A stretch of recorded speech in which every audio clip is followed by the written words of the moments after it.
Good afternoon.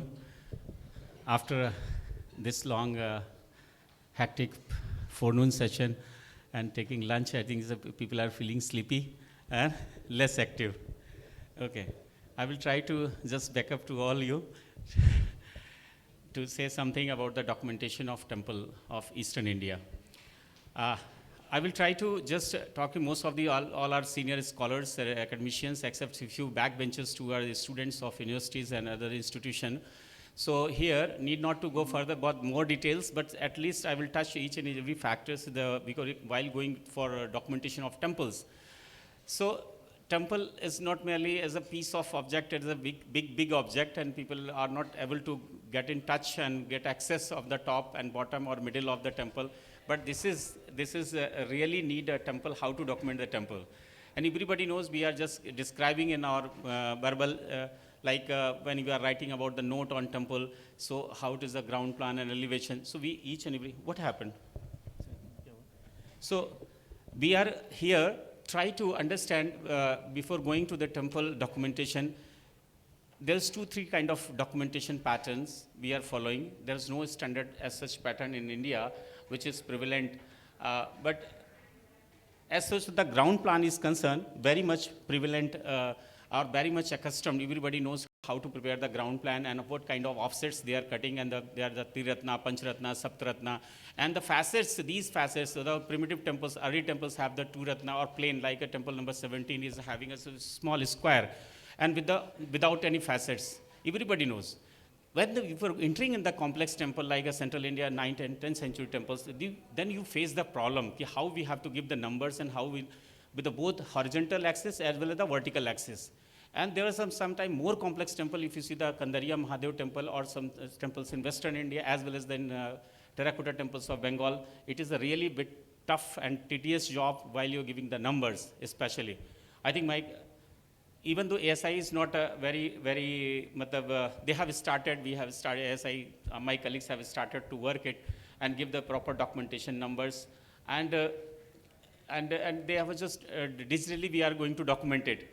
Because for example, we will go in detail next, I'm not going to talk right now. So this is a really tricky. So why the documentation is required? Why documentation is required? Everybody knows we are just making a PPT, teaching at classroom, so students easily can understand the plan and elevation, and they can immediately capsulate everything. So it is one of mode of expression. And second is for the prevention of heritage. If any earthquake will come and then everything collapse, then we have to, these plans and elevation and detailed documentation is very helpful to reconstruct and rebuild the drawing.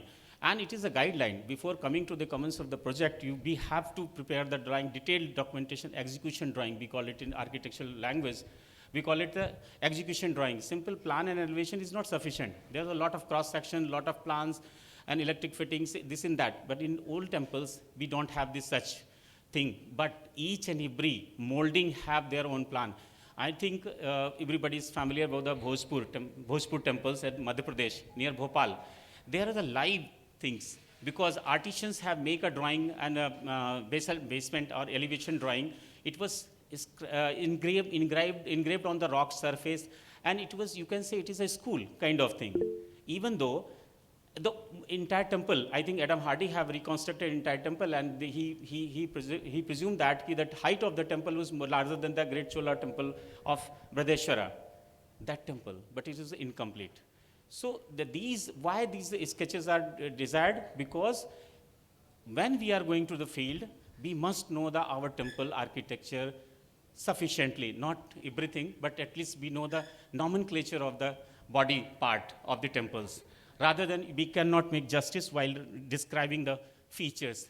Let us talk 40 points of documentation is an MMA format, so I'm not able to see it.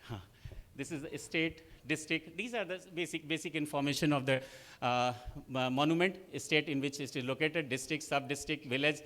We can filter built heritage site. Built heritage site, what is the name of the built heritage site name? We can mention if it is a name of the site, what is the built heritage type, it is a residential, commercial, or in temple we can say this is a commercial, it's a palace, or whatever it is.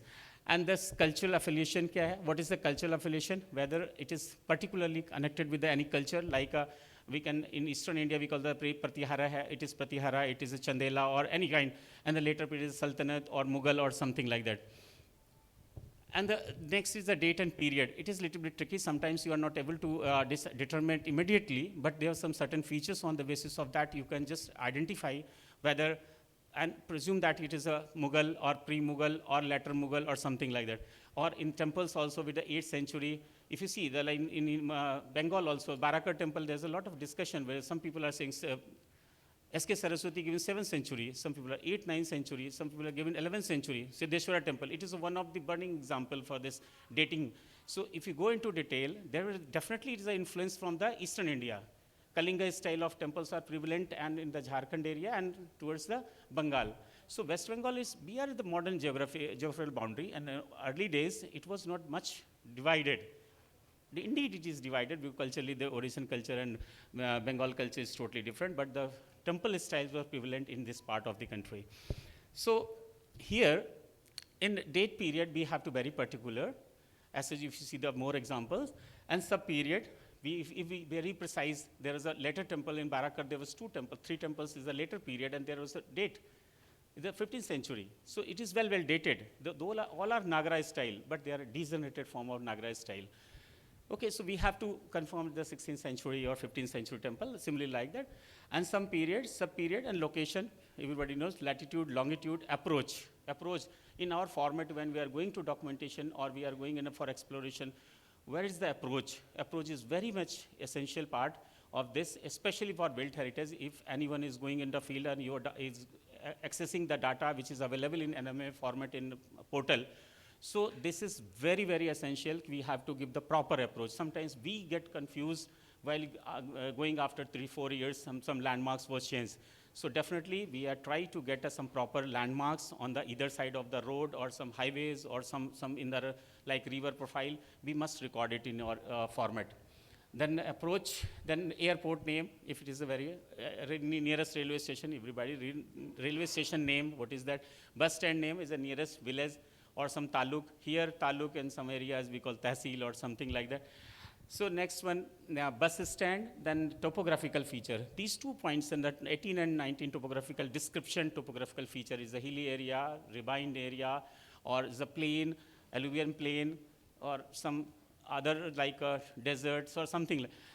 And then, but topographical description is equally important because location of the monument, location of the built heritage is always matters. If it is located on the bank of the river or it is off the bank or the right bank or left bank, that is a very, very important part. Because I can give you one example for this, like one traders are moving from Mathura to Ujjain. There is a river is a Chambal. Chambal is a mighty river in the Hadoti region. When they are crossing, both the side ends have the Gupta period settlement. And then it was never recognized by anyone. There's Kesorai Patan. Patan means Patan, or everybody knows Patan in Bangla also. So Patan, and juxtapose of the across the river, there was another, some few temple remains have noticed by some scholars. Later on, after exploration, it was decided that there was a camping site. During the Gupta, people are coming here and they're settled. And there's 2-3 examples in Madhya Pradesh also, but I'm not going to tell only one example. So Kesorai Patan was that was the great main route connecting to the Ujjain and finally Bharukach.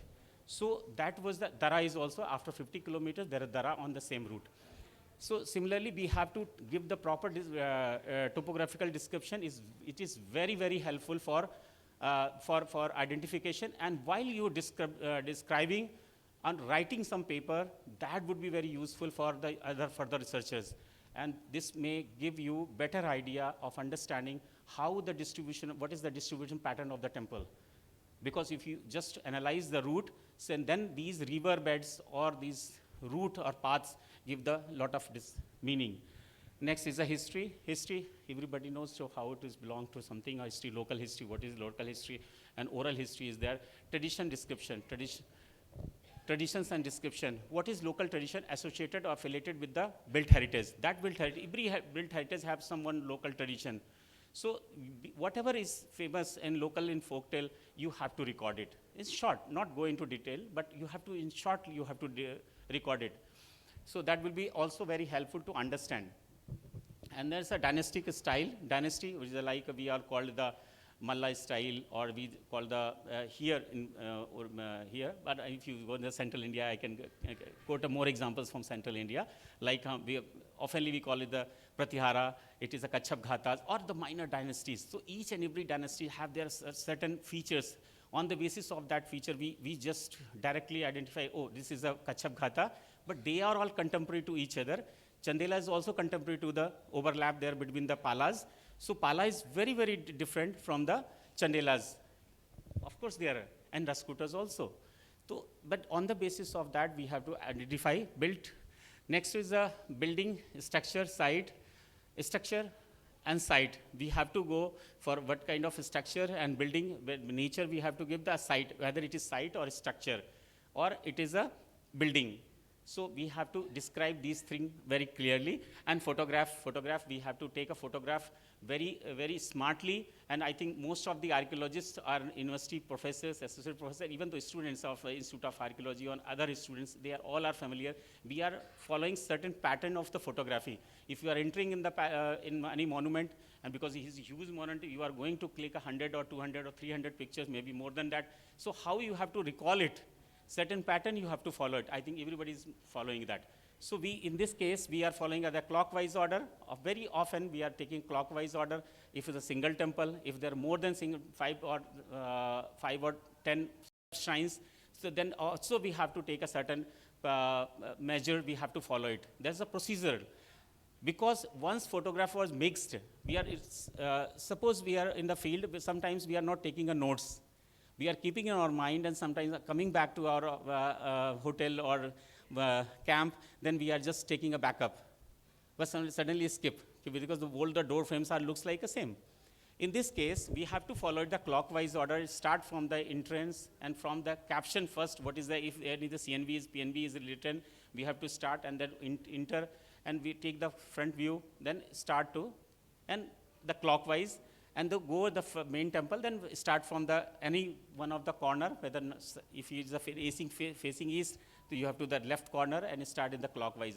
So it would be, this is kind of procedure which will be very helpful, because what I am or we are following this procedure, not I am, we are following the same procedure to document this kind of big temples. And if they are in group, so this is a really challenge. Like recently I have visited Bhubaneswar after long, I think 30 years when I was a student.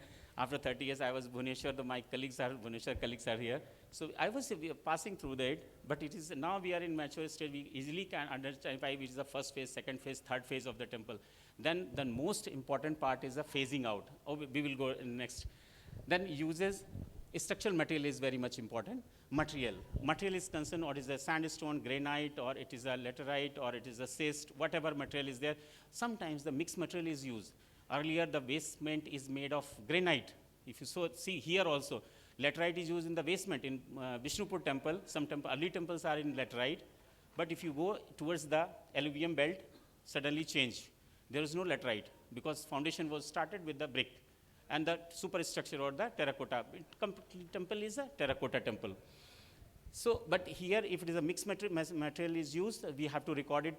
Particularly, certain portion of the temples are built in a which material, which used and where it is used. So, structural material uses, you have to tell the user whether temple or shrine or mandapa or bhog mandapa, whatever, as much as possible, we have to record it in same. Sub uses, if it is further used by someone, किसी ने अपनी झोपड़ी बना के रहने लगा और उसमें बाबा रह गया, तो बाबा का एक tradition आ जाता है. Then you have to record it laterally used by so and so, or Baba was resided for some time. So this is very much oftenly happen in India. So sub-uses, we have to again record it if any sub-uses. Ownership is a little bit tricky, because mostly in the single instance, first instance, you may not get information whether it is belong to who's the owner of that temple. Some villages are telling there is the ownership of some and such person. But oftenly you will get some clues basically if you are interacting with the villagers. So similarly, but we have to take careful decision while just discussing with the villagers. Ownership, protection status, whether it is unprotected, protected by state department or what local bodies, sometimes local corporate offices also looking after some properties. and some the Nagar Nigam, they are local government, that is Nagar Nigam is looking after, so you have to mention it. Condition is very good. Condition, we have to record it as much as possible. If it is possible, you have sufficient time, you have to record it.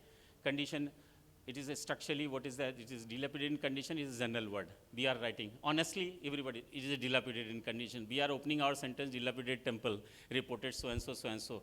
But if we have certain ideas about the conservation or something, whether it is sliding towards this side, that side, left side, right side, or back side, front, whatever is this, or something sagging in this part of the temple or the northern part, northeastern part. So as much as possible, what is your observation? You have to record in 2, 3, 4, 5 sentences as much as possible. So that will be very helpful for further researches. And that card, this documentation card would be very useful for the further, even though for archaeologists also. Next is conservation assessment. Conservation assessment, little bit tricky because everybody, the students doesn't know the conservation assessment. Only they can give some basic idea whether it is Sikhara is damaged, there is a seepage something from Sikhar or Mandapa or Mukh Mandapa. So, or any heritage structure is like, recently one palace is with us in Tamluk, Rajbadi complex. Rajbadi complex have this, all roofs are fallen down. So there is everybody can, it is a very deliberate, all the pillars have lost their value because most of the bricks have came out because due to the bad, the mortar. So now it is very, very, very in pathetic condition. We are working on it, maybe.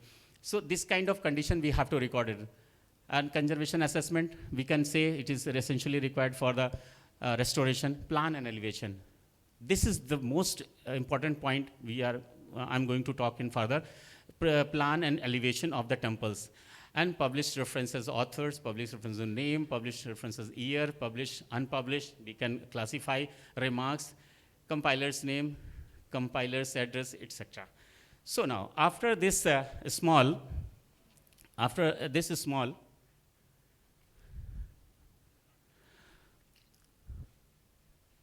excuse me, type of documentation in temples. If you see the back, when the Britishers came, they have started to make sketches. There's no photography, nothing. They have prepared, they have drawn their pictures, freehand sketches and to the scale drawings. That is the ultimate job they have done in previously. Most of the, if you see yesterday night, I was checking, day before yesterday. So I was checking one drawing was like Konark temple.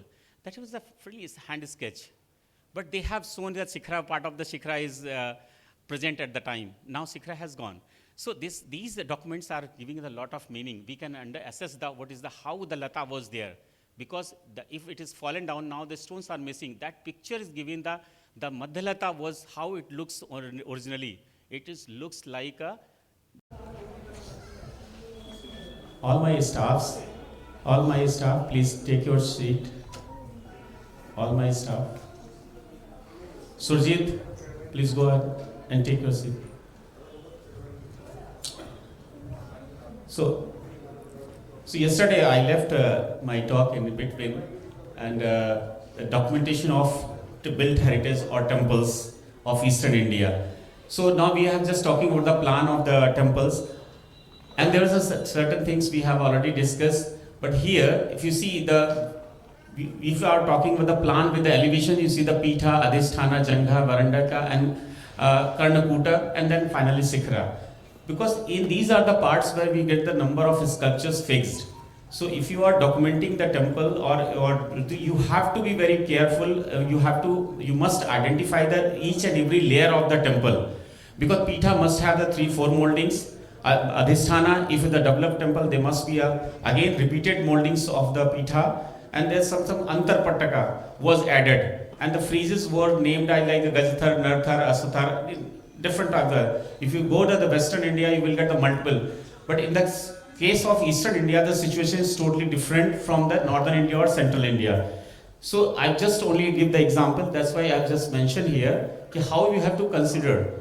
Because all Karnakutas, Karnaratikas, Bhadratikas are usually having some small Devkulikas and Udgamas, talked by Udgamas. These Udgamas are the diagnostic characteristic started from early and continued to the late period, and suddenly in a mature period these Udgamas are very shortened in height, but in the middle 8th and 9th century they are very tall, and sometimes they are started from the Jangha, lower Jangha or upper Jangha, and goes up to the Varandika. So these are some unusual examples.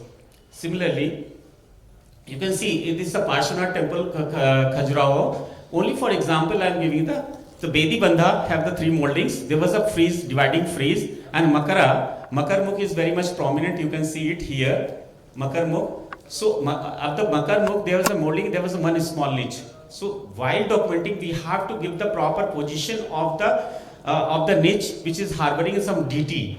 The DT, it is very but particular. This is a north, south, east, west, and which molding it has. You see that there is a number of 1, 2, 3, 4, and 5.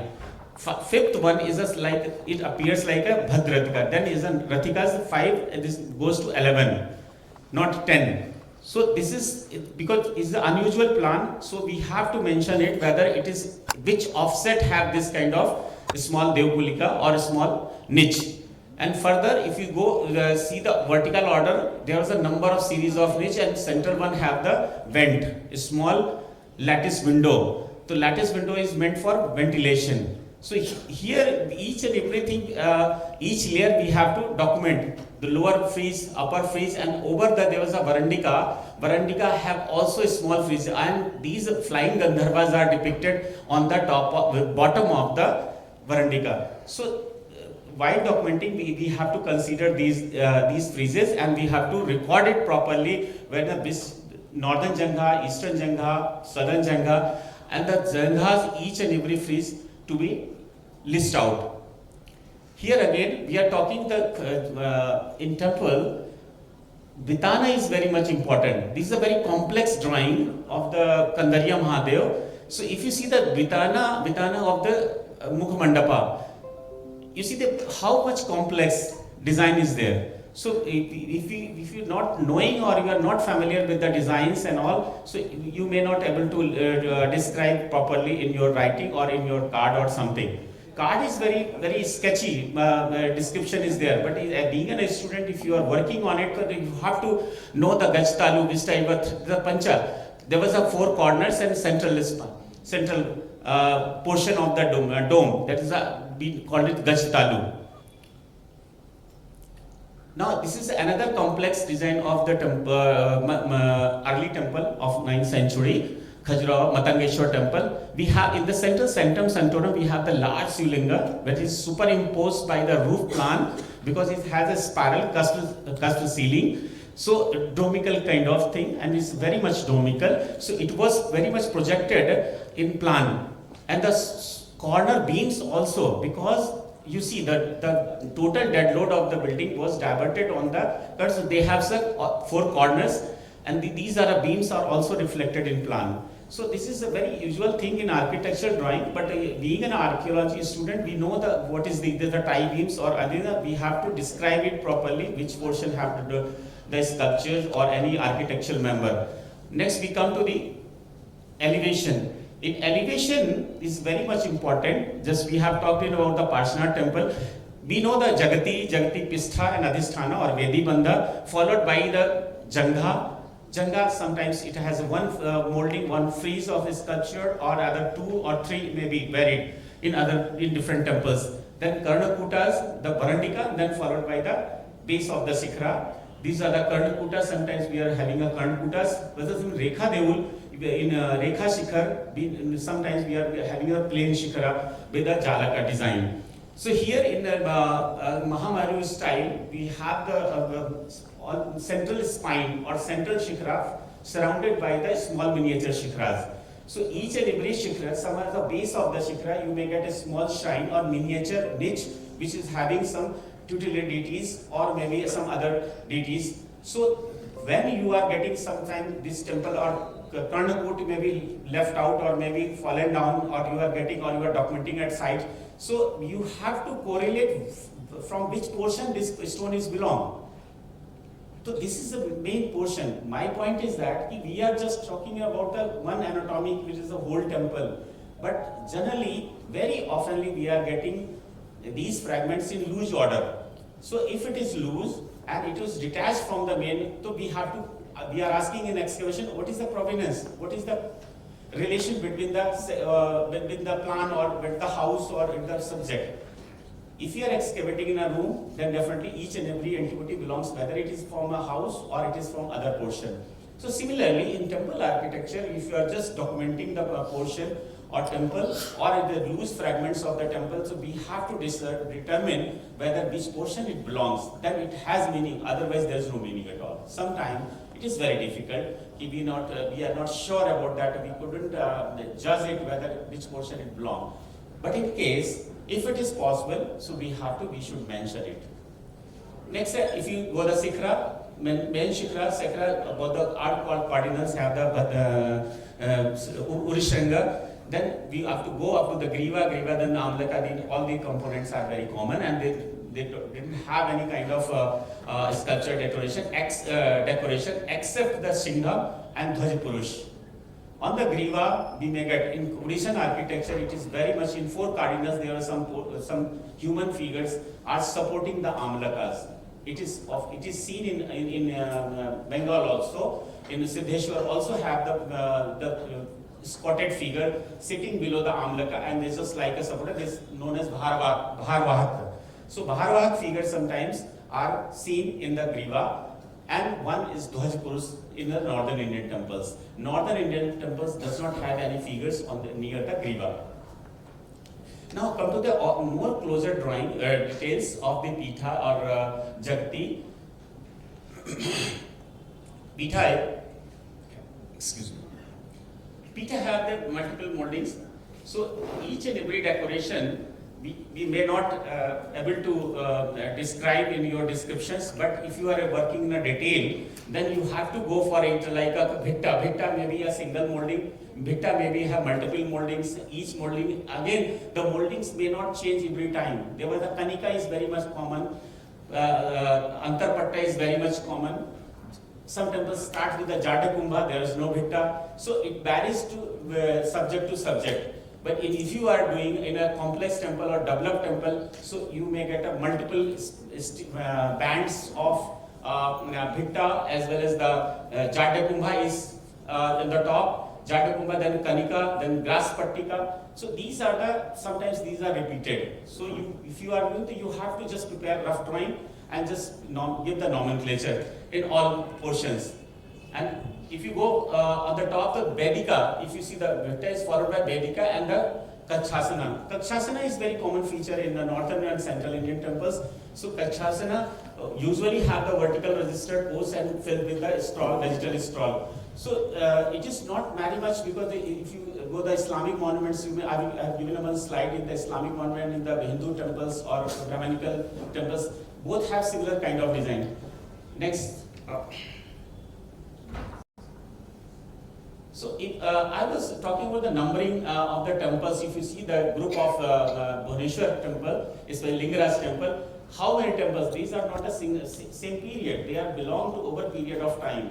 They are constructed. So now we have to start for the numbering and proper, then go for the each and every temple. We have to document it, and then later we have to classify whether which period it belongs. So I'm not going on detail, because now come to the vertical elevation and plan. The temple have again Garbhagriha, Jagmohana, Natmanda, Bhogmandap. So these are the portions, all portions, maybe some interior is very much plain, but exterior is lavishly decorated in Orishan temples. So we have to take care of it, while each and every offset have, like a Salilantara. Salilantara in the Orishan temple does not have much decoration, but Salilantara in the North Indian temple is very much decorated. All the Apsaras and Naikas are depicted in Salilantara. That molding is very important in the northern India, but in eastern India we may not get, because temples are not in such a complex. So in a vertical order, the drawing was prepared in such manner, you can understand what is the thickness of the wall, what is the, there is on stairs going up in the main spire. So there is also in cross section it was given. And the top, if you see the complete Amalaka and the top portion is complete solid. So these sectional drawings also giving a lot of meaning to understand and prepare how it prepares. At least being an archaeologist, being a professor, we must understand how the drawing was prepared and what are the lacunas left while preparing the drawing. Sometimes the ratio, especially now 9 rathas, if it is going to stellate plan is very difficult to draw in copy. If you are start to, definitely people will do the mistakes. I have the practical, because I was working in a field, my draftsman had made a mistake. When he prepared finally, then came to me and then finally I thought it is a wrong drawing, because certain geometrical procedures we have to follow it while drawing the complex plan.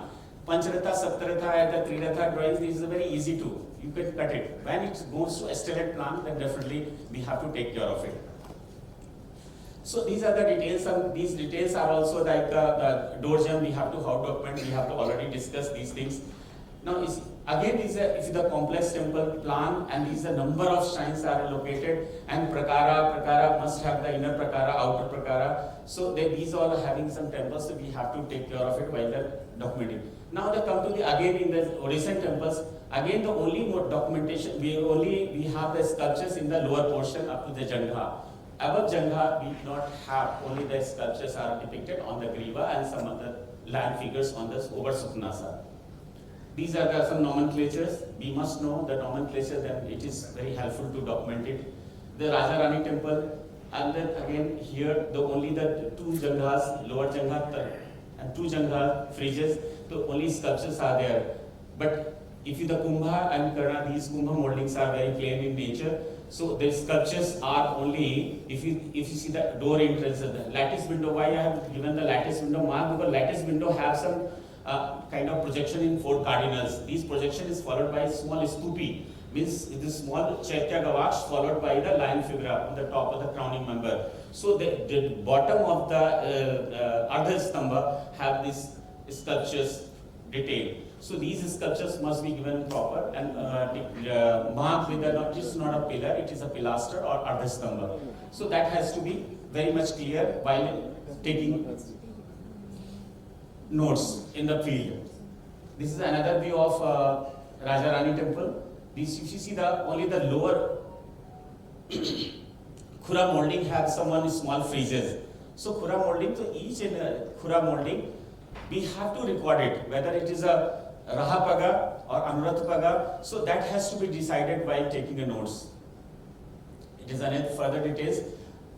There is another interesting note. I have just given one vertical line on the top. While taking a measurement in the temple, the fixed sculptures, how we will take, whether we have to measure the only sculpture or with the entire piece of stone. Which measurement is useful for us in documentation, especially in temple? Can we measure only sculpture or entire panel which I have marked in the drawing? Entire stone piece. No? This is the practice and we should follow it. And that is correct. And it is depend upon to panel and temple to temple. Yes. Maybe subject to condition, subject to your object. Mandir kaisa hai? Mandir ka, it's depend on the situation, but mostly, and this is the right way to document, we have to measure complete section, because it is always helpful to determine whether what is the height of the Jangha. If the sculpture have lost its context, and it was basically the poachers, you can say, because the poachers, the stone smugglers, what they did, they chopped the sculpture. The sculpture have lost its context. But if you have the complete measure and then you have the proper photo documentation of the sculptures, you can decide in further while doing the any investigation. So this is very useful. So the same thing here, all the details we have to take the measurement in temple, because build temple heritage, I think TSP is very much doing this work, and they're drawing each and every minute details like TSP Bhopal and TSP Chennai, and other departments are also doing. Nowadays it's very easy to go for the other techniques. Now come to the eastern India, especially Bengal, we are focused on terracotta temples, preparation of ground plan of terracotta temples. You see, there is a many segments, but in Bengal we have a square plan with all components are adjusted in the same center is a sanctum, and central also have a small cross kind of mark is there. That is a place where DT was placed. And there was two lateral entrances. One is facing to the god. Second entrance is a lateral entrance. Anyone can, from Bengal, can tell why the second entrance was made. I may be wrong. I'm a new guy for this soil. But why the second entrance was made? Anyone from backside? Why the second entrance was made in this temple? And it is available in all shrines, all terracotta temples. Why the second inlet door was given? Most of the terracotta shrines have this. The second shrine was meant for the entry. The priest was coming from the Bhogsala. Bhog was prepared while the people are standing in the Kirtana side, Kirtana Mandapa. People are standing for darshan on the side. Second door was opened, Bhog was prepared, and priest was entering from the side. Most of the temple terracotta, not all. Small temples doesn't have the lateral side entrance like a Barui or some Garui. Garui is a small stone temple of Chala type, but it doesn't have any kind of second lateral entrance. Most of the developed temple, they have the lateral entrances. So the probability is always not 100%. All 100 temples are the same. So, what did you say? No, not all temples have this lateral entrance. Like Garui doesn't have this kind of. Yeah, I know, because I am the most of the developed, evolved temples. Now, what is the reason that you gave? No, I have given the reason because the Bhog was when Bhog was prepared. So priest is entering from that door, and it was not used by common man. So common man is taking a. Basically, it is for Vaishnava temple. Yes, these all are Vaishnava. Yes.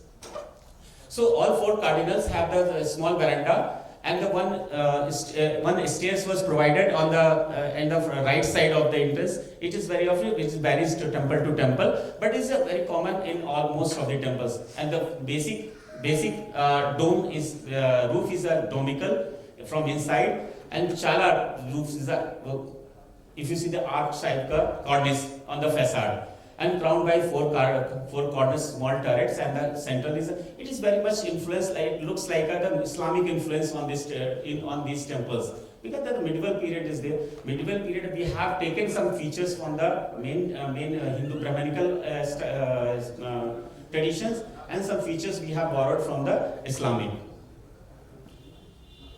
So these are the drawings. You see that by the 2D drawings. These are 2D drawings prepared by manually by the ASI, the old 1956 or 60 in between 70s. They have prepared this kind of detailed drawings. You see the section, elevation, and plan. So all drawings have. But now that we are going to the modern techniques, so you see the details. I have given this nomenclature like the Jagti sometimes molded Jagti, and early temples have the they have a laterite Jagti, and followed by the superstructure made in a terracotta. So Jagti, Bedi Bandha is very much 2 moldings, 3 moldings, sometimes plain, and most of the early temples, the good temples have the decorated friezes in Bedi Bandha. Then Jangha have multiple friezes. There is no such kind of Jangha in the lateral Central Indian temple or Nagar temple. It is very much localized and full of panels. The all separate Jangha were divided by the small moldings, and these are full of friezes with the different scenes like Mahabharata, Ramayana, and Vaishnava theme. And most of the Vaishnava temples have the Krishnila panels or dancing panels. These are the main decorative themes. And these are cornice. Cornice sometimes is a plain, sometimes it has 2 or 3 moldings, decorated friezes. and then followed by shikhra. Base of the shikhra, very usually it was plain, but in Samurai temple, it is very much decorated. So it depends on to temple. At Sikhra also have the pyramidal. There is a Khakra Deul in Odishan temple. The Khakra Deul type of Sikhra is very common. But there is also curvilinear kind of Sikhra, but it is slightly as a part of Khakra, but it was slightly edges was moved and smoother, so smoothed and from the chopped off. So it is, you can say the modified is a Nagara, not Nagara. It is very difficult to give the Khakra Deul of the Odisha is very much adopted in this or stepped Shikhar in all temples. Now come to the, if you see the temple like Samurai, this is a very complex temple. If you see each and every one panel have multiple panels.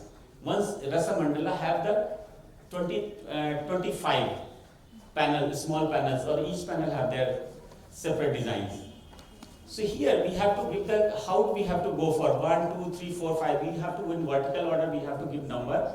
Lower one, first frieze, Prastra. Prastra, if you give the first number, then second number, the third number, then fourth. And each panel we have to give separate number, then we have to go further for documentation. Otherwise, very difficult to, and before that we have to prepare the chart plan and drawing. People prepare the drawing first and give the number in your reference, then we have to go for further for documentation. Otherwise, we are just without SEKR, what is the Southeastern Corner Ratika.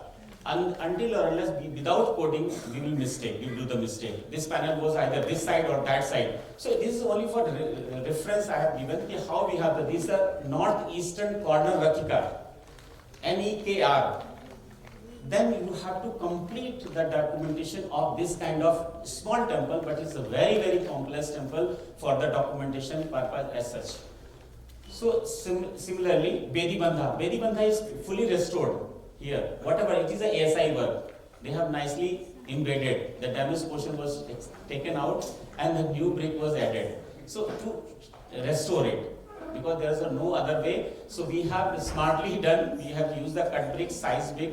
We have customized brick prepared by the some kiln, and it was used in the further restoration. You see the detail of the main entrance of the temple. How meticulously, if you go the pillars are multiple or the Misraka type.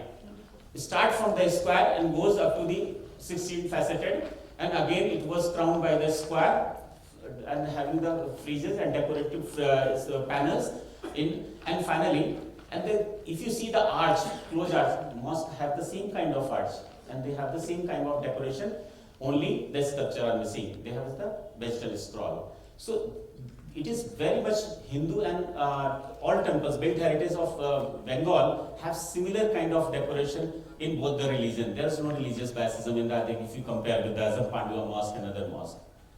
I have given this example. If you see the 25 panels are there.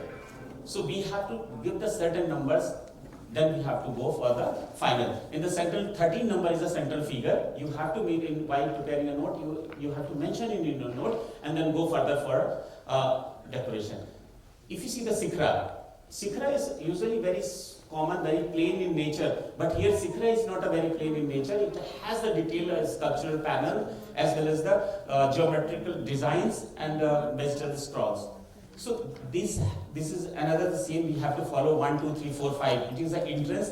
We have the 5 Panch Shakha doorway. How we will give the nomenclature? Whether first phase, second phase, third phase.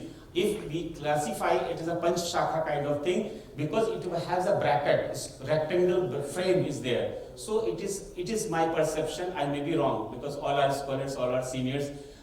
But if you are going the number, giving the some numbers, we have to fix the certain nomenclature, certain kind of explanation. Here is the arch, central arch, and having the 3 rectangle frames. How we give the numbers? So if you give the 1, 2, 3, 4, 5 number, then it is very easy to understand and explain in your text. So we have to make like this. There's no standard plan as such of decoration. We are still working on it. All scholars, they are explaining according to their convenience. it would be better if you go through this one inner to outer. Yes. Inner to Yes, outer. yes. Yes, that is inner to outer. Yeah. Here I have given wrongly I have just made an inner to out. Yeah. Inner Sakha was first always. Yeah. Actually, I did a mistake in the marking. I'm talking for the inner to out, but I give the wrong number. For just comparison, I have just shown it the complex panel that these Islamic monuments and have that now this Brahminical temples or Vaishnava temples having this kind of panels. If you remove the sculpture and give the vegetal scrolls, sometimes it is very difficult to compare with or determine whether it is belong to some mosque or some other structure, because brick mosque have also some decorative friezes. This is now come to the photogrammetric survey. Photogrammetric survey is very much prevalent nowadays. It's very common, one of the most common methodology to document the temples and build heritage. So it is point cloud database drone was used, and data was generated on point cloud base, and it was processed in a laboratory, and they prepared the drawing all the pictures taken by the drone. They was prepared the mosaic, and in lab they are just doing the tracing. And after tracing, my part is that because I am just very much focused, and all essays, those are sitting, my colleagues are there, they are facing this problem, how we have to verify this drawing, because there is a lot of distortion is there. I think all essays or all my seniors are agree, because this is the most challenging part. If the data was prepared in the laboratory, so we have to very particular while verifying this data, and there is a big distortion. Notice in all two circles where I am working here, and the Bengal also have some distortion, and the Mumbai also have some distortions we have to calculate it. And what is the advantage of this? Because it is any part of the temple can be enlarged. So this is the any detail you can extract from the drawing if it is finally prepared.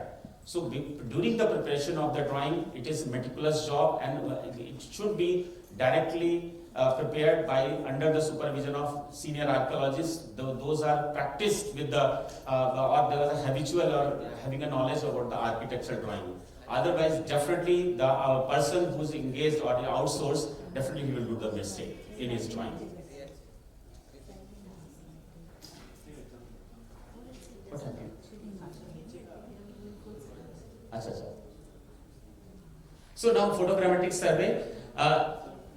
Then we have to go the LIDAR survey. After photogrammetric, LIDAR is also used together, because LIDAR data sometimes it is not, we are not able to fly the drone inside. So it is very difficult to take the breadth and inner measurement of the, LIDAR is very useful, and taking the inner measurements and prepare the 3D as well. So I'm concluding in 5 minutes. We're coming. So the LIDAR is also useful.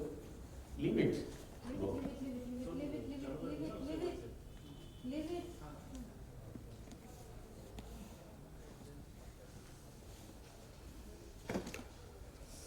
Disadvantage I've already discussed. Accuracy depends on point to point. These are the detailed drawings prepared by a drone survey or LIDAR with the help of LIDAR, and these are the drawings prepared by the drone survey. A photogrammetric survey where we are just going to finalize, it is very difficult. Then it has their own restrictions, because the person who is making drawing, he is not artist. For this, I have one suggestion that it may be very useful. We have to engage the artist. Those are fine artists. Those are using tablet and making a drawing. Then he can prepare the sculptures. Outline prepared, anyone can prepare, and any draftsman, simple draftsman can prepare. But if there is a sculpture, the anatomical proportion may vary if the artisan is not doing that. For that, luckily, one of my family members are artists. So I have my cousin asked my cousin, can you do it? Then he told me definitely that I can pinpoint accurate data I can create through tablet. So that I have just taken input from him whether it is possible. Then he told me. So these are the detailed drawings prepared in the photogrammetric survey. All faces, vertical order. Again comes to the terrestrial laser. Tested laser also, it is a kind of documentation methodology we can use in the temples like a big heritage buildings, temple, palaces and other. And it is a scan based drawing. It is used for only the conservation purposes. We have to check it whether there is crack or there is kind of damage appears in the main structures. IITs are working. These are the scan data. So this is generated through the help of test radar. Within lab it is processed. You see how it was generated because it's all point cloud based with the details, and it is a beauty of this key. Again, you can judge it in a surface how it appears. Without entering into the temple, you have to create this kind of data. And just top view of the 3D model. This last I was talking about the some stuccos, beautiful stuccos are remain present. Only 3-4 figures are there. You see the anatomical promotion does not match with this period because there's the 15th century. But if you compare the it looks like a celestial figure, and they're very rhythmic in posture. And if you see the anatomical proportion, looks like a little early, right? Pratyahara period or some other. But it is purely 15th or 16th century temple. So these are the remains. We must take care of it, and we have to document well in time, because the ASI temple we cannot blame anyone. We are the custodian. So these are challenges what we are just facing in the temple. Limitations of manual drawings, preparation of drawings in time is time taking and job and need patience. Some monuments are very large and difficult to access and needs scaffolding, towers and ladders and for accurate drawings. Limitation of drone survey, again we have discussed. The machines like drone and lidar sometimes could not able to catch the point cloud data base and underneath cornices and moldings. And cornices, moldings always have this kind of data. When the curve is going up, suppose, then it cannot be, sometimes it cannot be able to determine identify the details of the cornices. So we must take care of it, and we have to take the pictures, and when it is through software we can patch the data. So the tracing from the mosaic pictures by a draftsman have lost many details of animal, human figures. We have already dedicated the artisans to be engaged. Resolution kya hai? Combined technique may be used by the best and more accurate drawings and database. Professional artists may be engaged for the tracing of data created by lidar and drone survey for accurate drawings. And examples, Major Robert Gill for Ajanta is the best example for that, because Britishers have started to copy the paintings to the scale drawing, and again the all drawings have lost, and out of 27, 23 were burned. And again in 72, Sir J.J. School of Art, Mumbai is very famous school of art. They have prepared 200 drawings, and finally they were preserved in India. Copies are preserved some in India and London. So this kind of effort made by the Britishers, but we are not doing the effort in present day. So we can, and one ASI have done one job, ma'am. There's a Matancheri Palace. I was the museum in charge. During my time, there was all the drawings, mural paintings, panels, the Kobithalam and the Ramayana room. There was two rooms. One is the ladies' room, that is a harem, it's so called, the Kobithalam, and this Ramayana room. Both are having the panels. We are engaged the person. They have just completed this drawing. Thank you very much.